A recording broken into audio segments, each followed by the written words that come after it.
नमस्कार, मी दिनेश वसंत पोळेकर. समर्थ जनाधार प्रतिष्ठान आयोजित the voice of angels the voice of angels मी आम्ही प्रत्येक संस्थेला भेट देतो व त्यांच्याशी चर्चा करतो. तर आज आम्ही आलो आहोत मानव सेवा ट्रस्ट वृंदावन वृद्धाश्रम. वृद्धाश्रम. तर आपल्या समोर आहेत सतीश पवार सर. पवार सर नमस्कार. नमस्कार. पवार सर, मानव सेवा ट्रस्ट मध्ये कशा प्रकारे सेवा दिली जाते आपल्या आई बाबांना आणि किती लोक आहेत आपल्याकडे आता?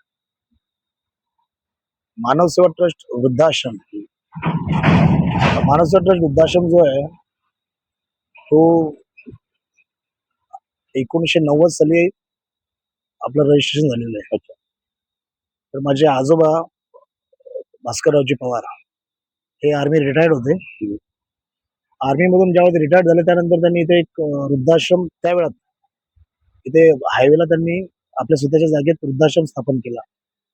आणि जी लोक अशी अनाथ आहेत, ज्यांचं कोणी नाहीये, ज्यांचं सांभाळ करणार कोणी नाहीये, तर त्यांच्यासाठी म्हणून त्यांनी ते त्यावेळेत ते कार्य सुरू केलं होतं. तेव्हापासनं माझे वडील, काका आणि आता मी स्वतः तर हे वृद्धाश्रम चालू आहे. आता या वृद्धाश्रमामध्ये आपल्याकडे जवळजवळ 80-82 लोक आहेत. कारण आता काही नवीन नवीन पेशंट आलेले आहेत आपल्याकडे. आणि त्याच्यासोबतच आपण एक गोशाळा चालवतोय. गोशाळेमध्ये आपल्या जवळजवळ 80-90 गायी आहेत. तर त्या गायींचा सांभाळ आणि आपले जे वृद्ध आहेत तर त्यांच्या सर्वच गोष्टी म्हणजे त्यांच्या खाण्यापिण्यापासून त्यांचं हेल्थ केअर वगैरे सगळ्या गोष्टी ज्या आहेत त्या आपल्याकडे डॉक्टर नर्स वगैरे आपण सगळं अवेलेबल करून दिलेले आहे. आणि त्यांच्या आशीर्वादाने सगळं चालतं. आणि किती आहे आपल्याकडे आता आई बाबा? आता आपल्याकडे 80-85 लोक आहेत. 80 लोक. आणि त्यांना जर इमर्जन्सी ज्यावेळी होते म्हणजे आता त्याचं वय 60च्या प्लस आहेत, सर्व तर सिस्टम. त्यांना डायबिटीज बीपी असे प्रॉब्लेम असणारच. तर त्या इमर्जन्सीच्या वेळी तुम्ही काय करता? आपण पडतो इकडे हायवेला विरार पासून आपण लांब आहे म्हणजे जवळ आपण 20-22 किलोमीटर लांब आहे विरार सिटी पासून. मग आपल्याला काय करावं लागतं की हायवेला जो कुठला एखादा प्रायव्हेट हॉस्पिटल असेल तिथे जाऊन त्यांना इमर्जन्सी आपल्याला घेऊन जावं लागतं. आणि त्याच्यामध्ये आपले डॉक्टर संजय सिंग म्हणून आहेत आपले, तर त्यांचा खूप मोलाचा वाटा असतो त्याच्यात की ते तेवढी धावपळ करतात. अच्छा.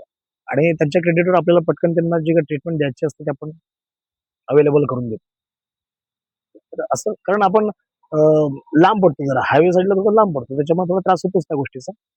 पण डॉक्टर असल्यामुळे आपण तेवढं आपण मॅनेज करून तिथपर्यंत पोहोचू शकतो. तेवढं आहे. थोडा त्रास तर असतोच, पण तरी पण बाकीचे जे समाज आहेत त्यांनी पण पुढे येऊन जरा हातभार करायला पाहिजे. हो, नाही काही जे आपल्याकडे जे काही लोकल लेवलला जे काही कार्यकर्ते आहेत तर ते पॉलिटिशियन असतील इकडचे किंवा काही कार्यकर्ते असतील तर ते आपल्याला मदत करतात, सहकार्य आहे प्रश्न त्याच्याबद्दल काही नाही. आपण सांगितलं की तुमच्या वडिलांपासून आजोबांपासून आजोबा आश्रम आजी वगैरे. आजोबा. आताच्या काळामध्ये कोणाला ह्या गोष्टीमध्ये पडायला इंटरेस्ट नसतो. तुम्हाला एवढा का छंद आहे गेला की नाही, तुम्हाला आवड होती की आपल्या वडिलांचं म्हणजे जोपासा पुढे चालायचं? बरोबर. नाही ऍक्च्युली काय होतं ना, संस्कार होत असतात. जसं आता आपली मुलं आहेत, तर आता मुलं बघतात की आई वडील काय करतात. आणि बहुतेक गोष्टी अशा असतात तर संस्कार अशा पद्धतीचे असतात की ते होत असतात. ते काय आपल्याला हे घ्या असं म्हणून नाही, तर ते आपण लहानपणापासून बघत होतो. आजी आजोबा करायचे, वडील पण तेच, काका पण आमचे तेच करतायत. ते कुठेतरी असं वाटायचं की बाबा अरे हे काहीतरी आहे, सगळे करतायत काहीतरी आहे. पण त्यावेळेस लहान असल्यामुळे ते कळत नव्हतं आपल्याला नक्की काय आहे. पण ज्यावेळेस करायला लागलो तर ते जे मनाला आपल्याला जे आपण जे सुखावतो त्याच्यातनं की बाबा या लोकांना जर कोणी सांभाळलं नाही तो त्रास या वयात, आणि मग त्यांना मदत केल्यानंतर जे मनाला आपल्याला जे समाधान मिळतं तर हे तुम्हाला केल्याशिवाय नाही कळत. त्याच्यामुळे ते ओघानेच आम्ही लागलो सेवेत. आणि मग ते जे समाधान आम्हाला ते उत्तर देतात नाही लोकांना काय की ज्यावेळेस आम्ही लोकांना म्हणतो बाबा तुम्ही या, तुम्ही त्याच्यासाठी काहीतरी करून बघा, मग तुम्हाला ते जाणवेल. बाई शांताराम तारे. अच्छा, तुम्ही कुठचं गाव? सातपाटी. सातपाटी. कुठे आलाय? ये बाजूला पालघर पण. मग तुम्ही इकडचे जात? हा म्हणजे पालघर बाजू. पालघरच्या साईडला जातात. आम्ही कोकणातले आहोत. असं हं. कोकणात आंबा खाल्लाय ना? हं? आम्ही कोकणातले आहेत. तुम्ही कसे आले इथे? सतीश भाऊजी कसा कॉन्टॅक्ट झाला तुमचा? असं आनंदाला आहे. नाही पण कसे आले तुम्ही इथे? कसं म्हणजे पोरी 2 पोर नाही मिळाला. हं. तर पोरीच्या घरी 2 वर्ष पाटलाच्या घरी 2 वर्ष दिली. हं. मीनच सांगितलं मला पाठवा हं. आश्रमात. ते लोक सांगतात म्हणजे नाही. तुम्हीच सांगितलं. हा हा हा. हम्म. ते लोक दिल्लीला आहेत ना, कलकत्ता दिल्ली कोर्टाला आहेत. तो काय सांगते, तुला ठेवायची नाही आता. तुम्ही सांगते मी आता किती देणार. तुम्हाला 2 मुली आहेत. 2 मुली. पहिल्या मुलीचा नवरा तुम्हाला बोलला. नाही तो बरं आहे ते, पण सांगते आईला कसं पोसायचं. अच्छा, असं बोललं. मोठ्या मुलगी, मोठ्या मुलगीचा नवरा की मुलगी? मुलगीचा नवरा. नवरा बोलला. तर तो त्याच्या आई वडिलांना सांभाळू शकतो ना. मग तुम्हाला सांभाळला तर काय फरक पडणार होता अजून? आहे माझा बाबा. अजब वाटतं या गोष्टी.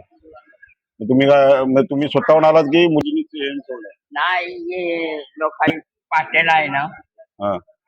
पोलीस पाटील आहे ना, त्यांनी येऊन सोडला तुम्हाला.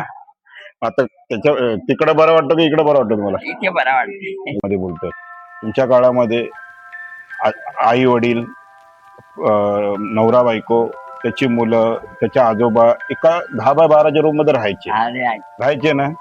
आता 1 BHK 2 BHK फक्त 2 जणच राहतात. पण त्याला आई वडील नको आहेत. त्याला बाबा आई वडिलांना टाका आश्रममध्ये.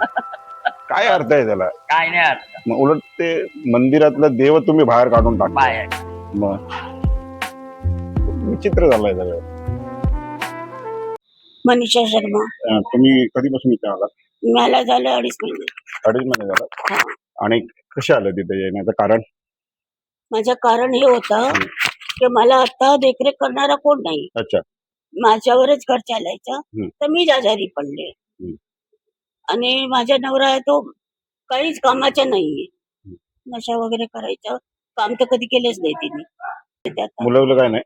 मुलं 2 आहे मला. 2 मग 2 पोरी आहे. ते काय करतात? मोठी पोरगी माझी इथं नालासोपाराला. अच्छा. छोटी पोरगी आहे लग्न झालं? गुजरातला. लग्न झालं दोघी? पोरं जायला त्यांना. मग बघायला कोण येतं? माझी मोठी मुलगीच बघते, येते छोटी नाही बघत. अच्छा. मोठी मुलगी जावाई ते बघता मला. मुली पंढरी पांडुरंग हरी तो पहारी ठेवरी तिला रोलानी हे गाणं एवढं रंगवलं का सगळे भजन मंडळी म्हणजे मी म्हणजे नंतर ते बोलत होते. मला काही शाल नवी शाल टाकल्या आणि मुलांचा आनंद, तोच आपला सन्मान. विजय सदाशिव बने.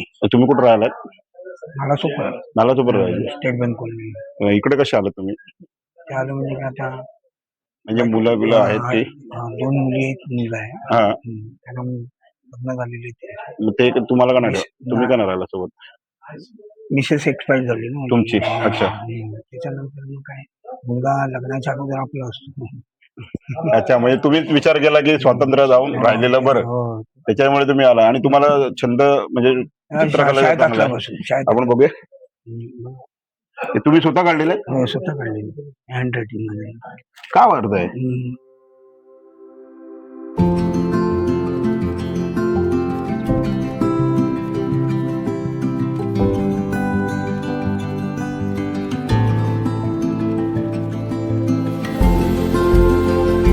मी बैसरती जाऊ हम्म.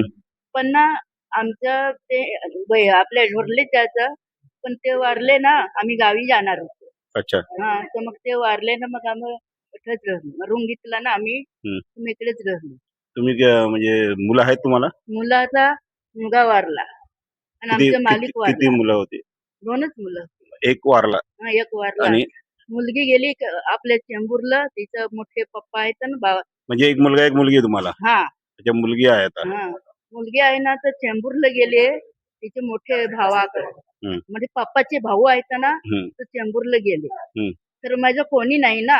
मग मुलीने का ना सांभाळला तुम्हाला? मुलीने सांभाळलं तर त्याच्या नवऱ्यात बायकोचं भांडण. आमचे मालिक वारले ना तिथपर्यंत त्यांचं भांडण चालू.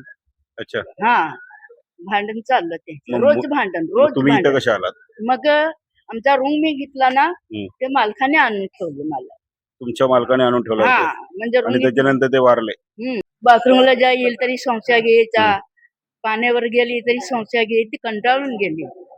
कोण मुलगी? हा मग कुठं दुकानावर गेली तरी पण तो नवरा संशय घ्यायचा. अच्छा, नवरा दिवरती संशय घ्यायचा. हा. मग त्याच्यामुळे तुमच्या आपसामध्ये भांडणं व्हायची? हा मग ते आमचे मालिक आमचे नवऱ्यानं वारला ना तो जास्त दारू पिये म्हणला. मुलीच्या टेन्शन मध्ये. हा मुलगी मग तिच्या आमचे मालिक वारलं ना, मग मुलगी मग टेन्शन ती निंदतलं काय ते तो तुमच्यासारखाच माणूस होता ना, तो काय बोलला काय आमच्या तू जाऊ नको माझ्या घरी, तू दुकानच चालव, रस्ता एकच आहे. अच्छा. हा मी जाऊ का नको, तो ना अडवारीनं मला मारेल, मला इकडे राहायचं नाही. मी मोठे पप्पाकडे चालली चेंबूरला. म्हणजे आता तुमचा मुलीशी संपर्क होतच नाही. हा कुठंच नाही, तर तुला होतच नाही. चेंबूरला गेली मोठे पप्पाकडे, माझं कोणी नाही ना, मग इकडे आणून ठेवलं. इकडे सतीश भाऊ चांगले सांभाळत आहेत ना. सांभाळतात, खाणं पिणं सर्व सांभाळतात मला.